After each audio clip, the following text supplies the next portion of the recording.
할렐루야. 우리 옆 사람과 이렇게 한번 인사하시겠습니다. 축복합니다. 평안하십시오. 지난주 여절이 너를 축복하는 자마다 어떻게 된다고 했죠? 복을 받을 것이요 너를 저주하는 자마다 저주를 받을지로다. 너를 축복하는 자마다 복을 받을 것이요 너를 저주하는 자마다 저주를 받을지로다. 축복하면 축복받습니다. 우리 옆 사람 다시 한번 축복합니다. 그렇게 한번 인사합시다. 오늘 본문 말씀 출애굽기서 20장 12절 우리 다시 한번 다 같이 한번 읽어보겠습니다. 시작. 내 부모를 공경하라. 그리하면 내 하나님 여호와가 내게 준 땅에서 내 생명이 길리라. 아멘. 내 부모를 어떻게 하라고 했습니까? 공경하라. 이렇게 말씀을 했습니다. 내 부모를 공경하라. 우리가 부모님을 공경해야 될 첫 번째 이유입니다. 하나님이 명령하셨기 때문입니다. 하나님의 명령이에요. 누구에게 명령하셨는가?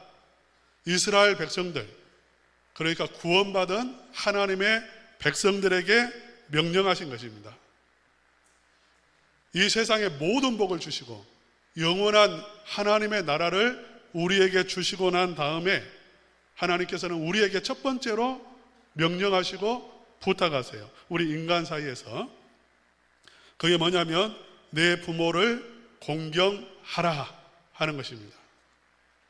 여러분, 우리가 여러 가지 이유를 들어서 나는 부모님에게 순종하고 부모님을 공경하지 못하겠습니다. 이런 부모인데 내가 어떻게 공경합니까?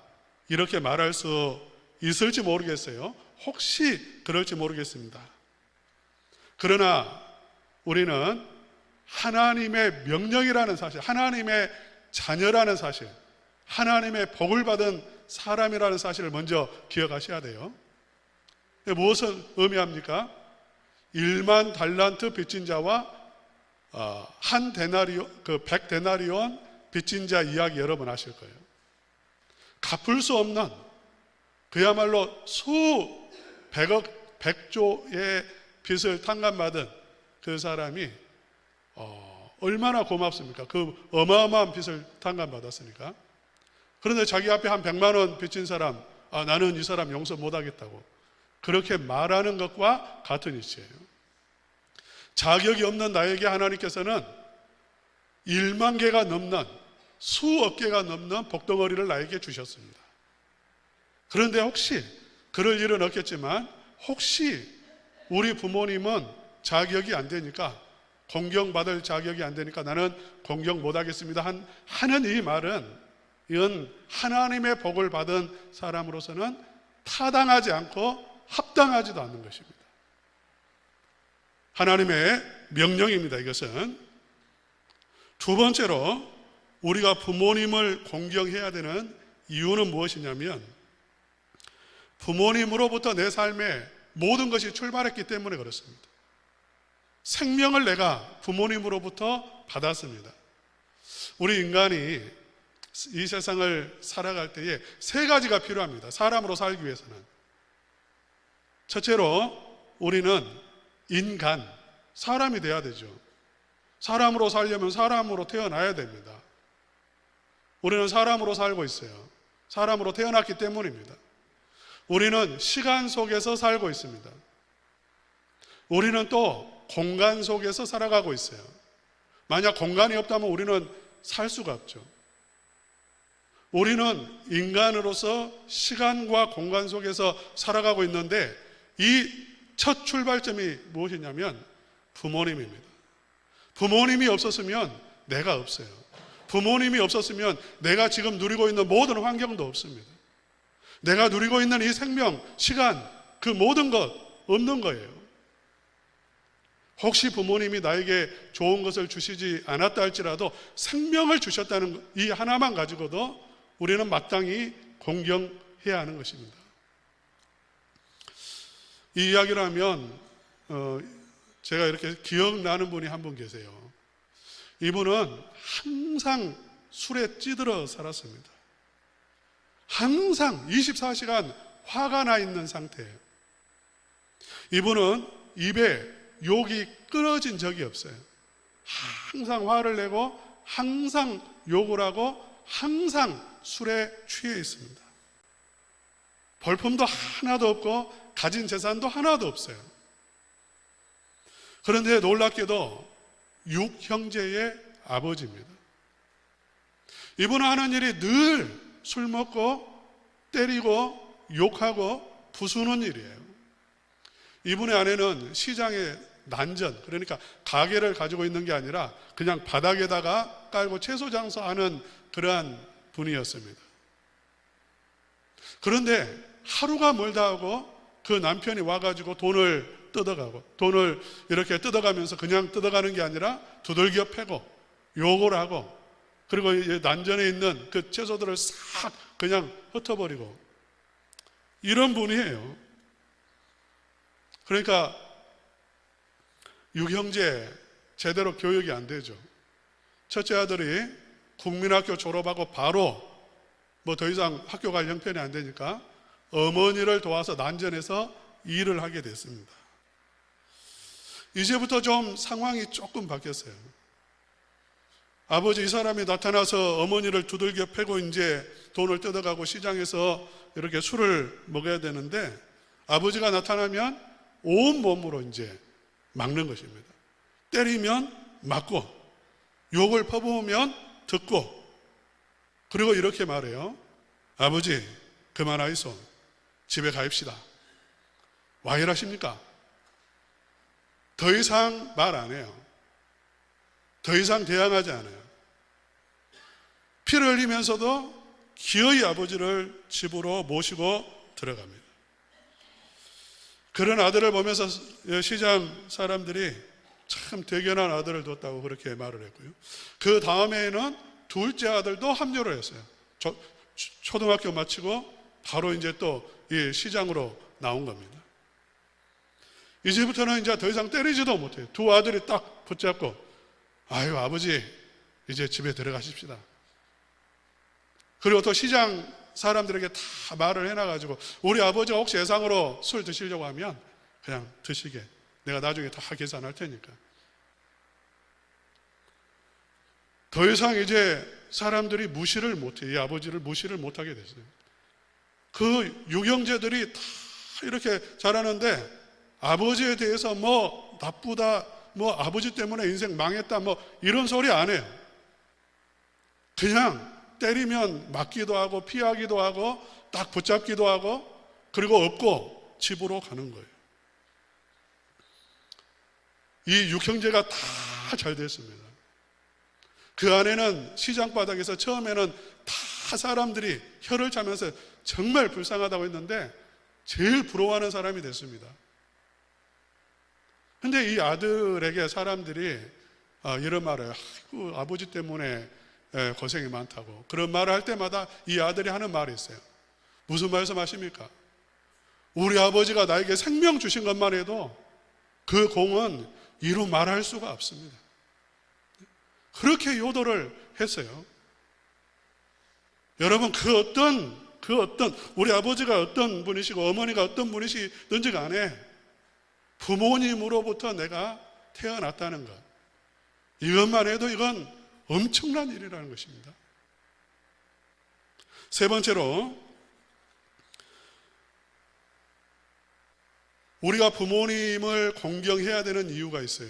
그게 뭐냐면, 내가 부모님을 어떻게 대하느냐에 따라서 내 인생이 복을 받느냐 저주를 받느냐가 결정되기 때문입니다. 우리 한번 12절 말씀 다시 한번 읽어보도록 하겠습니다. 다 같이 읽겠습니다. 시작. 내 부모를 공경하라. 그리하면 내 하나님 여호와가 내게 준 땅에서 내 생명이 길리라. 여기서 시간과 공간이 나와요. 내게 준 땅, 이것은 우리가 사는 공간입니다. 길리라, 생명이 길다는 말은 시간이죠. 그러니까 우리가 살아가는 이 시간, 내가 살아가는 이 공간을 축복으로 만들 수도 있고 쌓을 수도 있고 또 저주로 덮을 수도 있어요. 그 결정적인 첫 단추가 뭐냐면 부모 공경이라는 것입니다.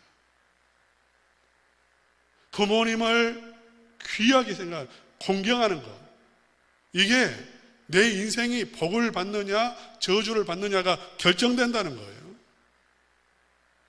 여러분, 부모와의 관계가 깨져가지고는 이건 다른, 그 다음에 아무리 내가 형제 간의 관계를 좋게 하고 직장 동료와의 관계를 좋게 하고 다른 관계를 좋게 한다 할지라도 첫 단추가 잘못 끼워져 있기 때문에 계속해서 어두움 속으로 갈 수밖에 없다는 것입니다. 여러분, 부모님을 공경하라, 이것은 이 말의 의미는 무엇이냐면 부모님을 아주 소중하게 생각하라, 그 말입니다. 공경이라는 단어가 카베드라고 하는 단어예요. 이브리어. 카베드는 어떤 말이냐면 무겁게 여기라, 그 말입니다. 무겁게 여기라. 또 다른 말로는 소중하게 생각하라는 거예요. 부모와의 관계, 그 관계를 정말 소중하게 생각하고 부모님을 소중하게 생각하는, 이게 공경하라는 말이에요. 지금 이 시대는 너무나 가벼운 시대지 않습니까? 모든 게 가볍습니다. 말도 가볍고 행동도 가볍고 인간관계도 너무 가벼운 시대예요. 쉽게 헤어지고 쉽게 만나고 쉽게 맺고 쉽게 끊는 이런 시대입니다. 그런데 아무리 이 시대가 가벼워지고 앞으로는 더 가벼워지겠지만 절대 가볍게 생각하면 안 되는 게 무엇이냐면 부모님과의 관계예요. 성경에 이렇게 말하고 있습니다. 신명기서 27장 16절에 보면 그 부모를 경홀히 여기는 자는 저주를 받을 것이라 할 것이요 모든 백성은 아멘 할지니라. 여기서 경홀히 여긴다는 것은 가볍게 여기는, 하찮게 여기는, 함부로 대하는 것입니다. 부모님을 가볍게 생각하는 거예요. 부모님을 가볍게 생각하는 사람, 하찮게 생각하는 사람은 저주를 받을 것이요. 이스라엘 백성들이 가나안 땅에 들어갔을 때에 모든 백성들을 다 세워놓고 이 말을 선포하고 모든 백성들은 입술로 아멘 하도록 했다는 것입니다. 우리도 한번 해볼까요? 제가 한번 할 테니까 여러분 아멘 하십시오. 그 부모를 경홀히 여기는 자는 저주를 받을 것이라 할 것이요. 여러분 아멘 하셨어요? 가볍게 생각하면 안 된다는 것입니다. 조선시대는 유교 사회입니다. 효를 굉장히 강조했어요. 조선시대에 강조한 효와 기독교의 효의 다른 점이 뭐겠습니까? 유교에서 말하는 효, 거기서는 부모가 거의 신입니다. 신적 존재. 그 앞에서는 무조건 예스만 있어요. 부모님은 거의 신과 대등한 존재. 또 유교 사회는 체면 사회입니다. 그렇기 때문에 효라고 하는 것이 어떤 거냐면 그렇게 정말 부모님은 신이 아니지 않습니까? 인간의 모습이 너무 많이 보이지 않습니까? 그렇기 때문에 당연히 마음속에 불편한 것이 있을 수 있어요. 그런데 효를 행합니다. 무엇 때문이냐면 체면 때문이에요. 체면이에요, 체면. 그 당시 사회가 남들이 저 불효자식이라고 하면 이제 끝난 겁니다, 인생이. 출세길이 이제 열리지 않아요. 그렇기 때문에 다른 사람의 눈에 볼 때 효자가 돼야 되고 연려가 돼야 돼요. 효부가 돼야 돼요. 그렇기 때문에 효를 행하는 것이죠. 여러분, 오늘날에도 우리가 부모님을 이렇게 섬기는 게 이렇게 체면 때문에 할 수도 있고요. 또 어떤 사람은 환경이 그렇기 때문에 어쩔 수 없이 나 아니면 모실 사람이 없으니까 그냥 어쩔 수 없이 그렇게 하는 경우도 있어요. 그런데 지금 공경하라 이 말은 어쩔 수 없이 한다든지 아니면 또 체면 때문에 한다든지 아니면 우리 부모님이 신적인 존재이기 때문에 한다든지 그런 의미 아닙니다. 똑같은 인간이에요. 연약함도 있어요. 부족함도 있어요.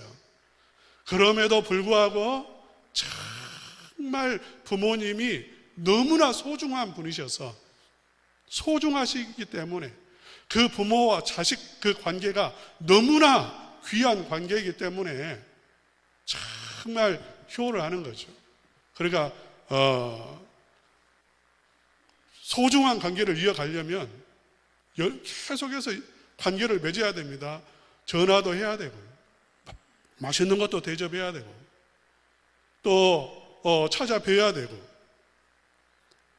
말도 예쁘게 해야 되고 관계를 위해서는 그래요.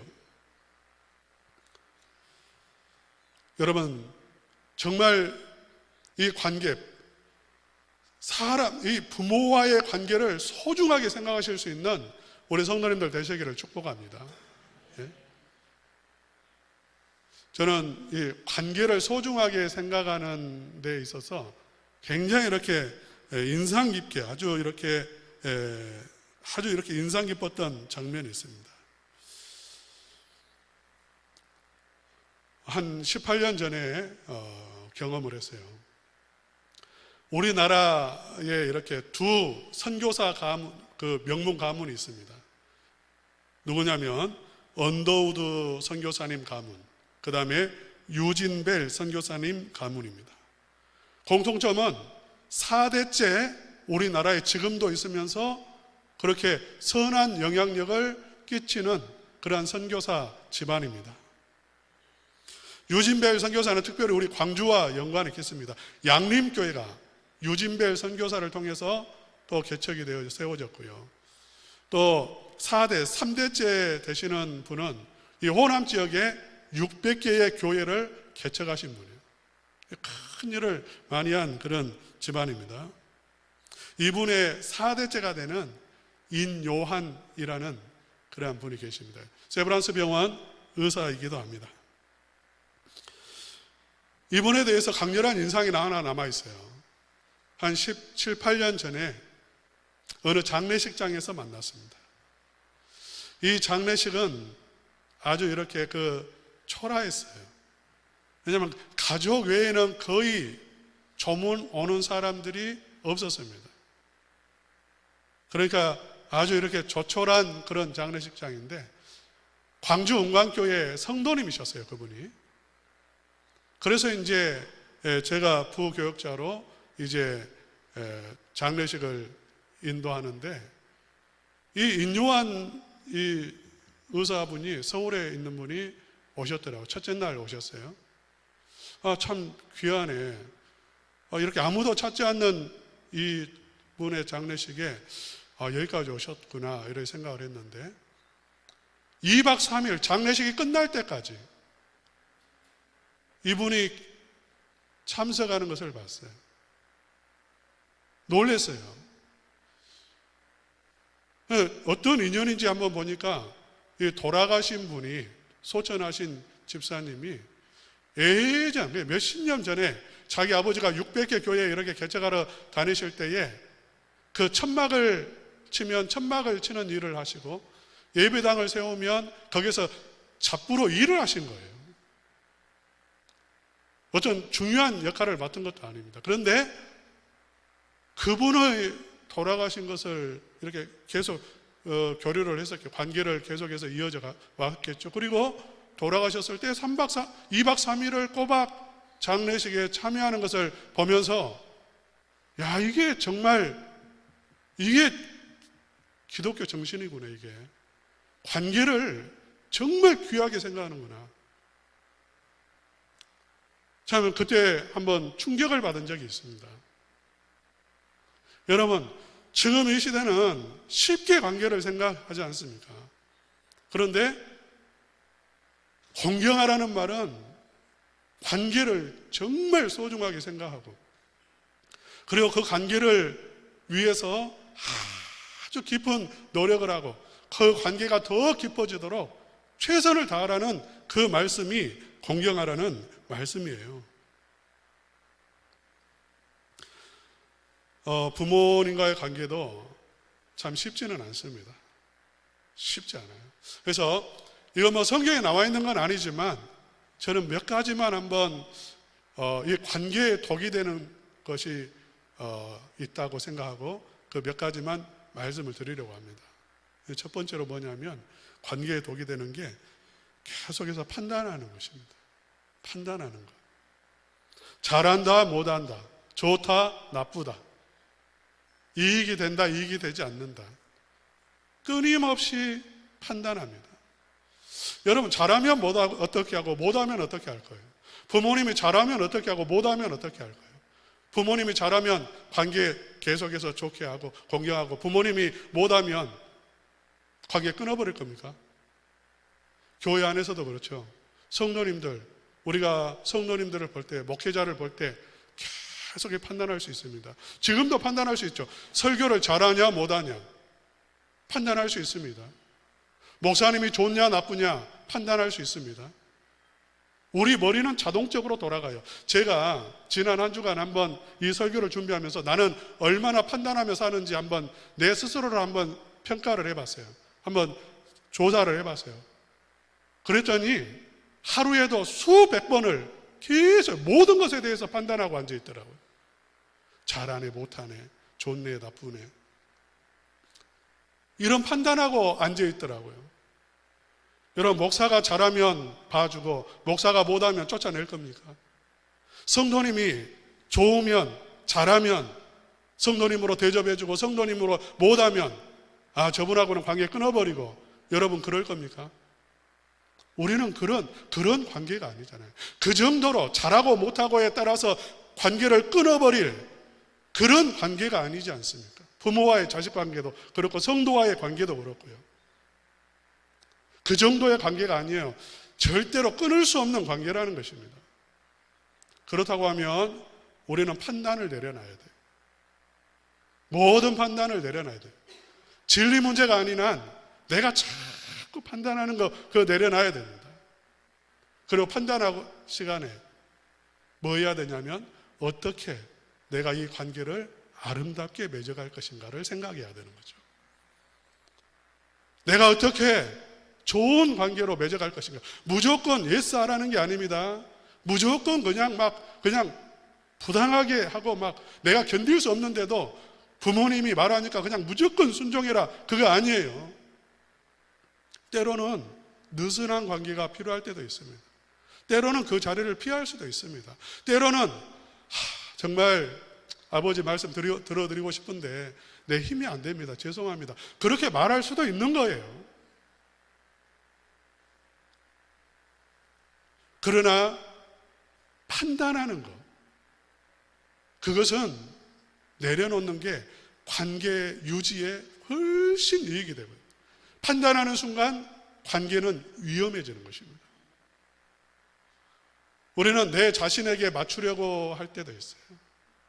여러분, 부모님이 평생 사셨는데 그게 이제 시대가 많이 바뀌었어요. 우리 부모님 휴대폰에 문자도 제대로 보내기가 어려운 분들 많습니다. 겨우 오면 받는 그 수준인데, 여러분 이렇게 세대는 바뀌었어요. 나하고 맞지 않아요. 그것을 나에게 맞추려고 하고 내가 생각할 때 옳은 것, 그 부모님에게 강요하면 얼마나 힘들어지겠습니까? 전에 있던 교회에서 정말 이렇게 딸이 공부를 잘해서 수석으로 졸업하고 대기업에 취업을 한 그러한 따님을 둔 집사님이 계셨습니다. 자랑스러웠어요. 대기업이 좋은 게 휴가를 갈 때 부모님들까지 다 함께 갈 수 있도록 그런 티켓도 주고 그런 게 있나 봐요. 그래서 여행을 해외 여행을 갔습니다. 너무 좋아했어요. 그래서 돌아오신 다음에 집사님이 2번 다시 내 그 딸하고 여행 안 간다고 2번 다시 안 간다고. 이분은 우리 어르신들 습관적으로 이렇게 가르치는, 손가락으로 가르치는 이게 있잖아요. 자기는 그냥 자기도 모르게 이렇게 손가락으로 가리키면서 저기 뭐 이렇게 하는데 뭐 과거에 가서도 적어주세요 이러잖아요. 딸이 그걸 보면서 너무너무 화를 내는 거예요. 두 번 다시는 안 간다고. 예. 여러분, 관계가 깨지는 것 중에 하나가 뭐냐면 돈이 개입되는 것입니다. 돈이 개입되면 여러분, 그런데 우리가 생각을 해야 됩니다. 정말 돈보다도 중요한 게 부모와의 관계예요. 그 어떤 것도 이 사회에서는 끼어들 수가 없다는 것입니다. 그 외에도 많죠. 화내는 것, 또 막 이렇게 잔소리하는 것. 그래서 우리 어르신들이 딸보다 며느리를 좋아하시는 분들이 있어요, 간혹. 왜 그런지 아세요? 딸들은 오면 잔소리를 해요. 막 나무래는 거예요. 엄마 이거 버리라고 했는데 왜 안 버렸어? 예? 며느리는 그렇게 안 해요. 그러죠?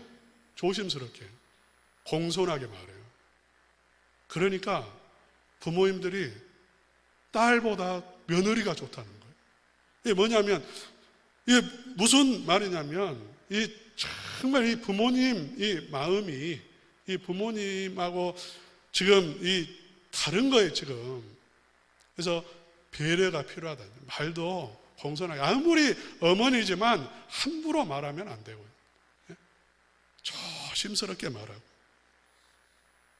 판단을 내려놓는 것. 여러분,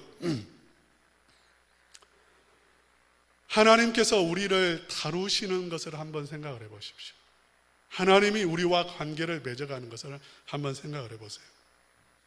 하나님은 전능하신 하나님이시고, 하나님은 우리의 연약함과 부족함을 다 아시는 하나님이십니다. 그러면 얼마나 많은 잔소리를 하셔야 되겠습니까? 얼마나 많이 우리의 영역을 침범하실 수 있겠습니까? 그런데 여러분 보세요. 하나님은 절대 우리의 영역을 침범하지 않습니다. 우리를, 자존심을 꺾지 않습니다. 우리를 끝까지 존중해 주십니다. 기다려 주시고 참아 주십니다. 그 어떤 평가도 내려놓습니다. 그저 우리에게 이렇게 말하죠. 너는 내 사랑하는 아들이라고. 너의 모든 문제는 내가 해결했다고. 자기가 책임져 주십니다. 자기가 대신 피 흘려 주십니다.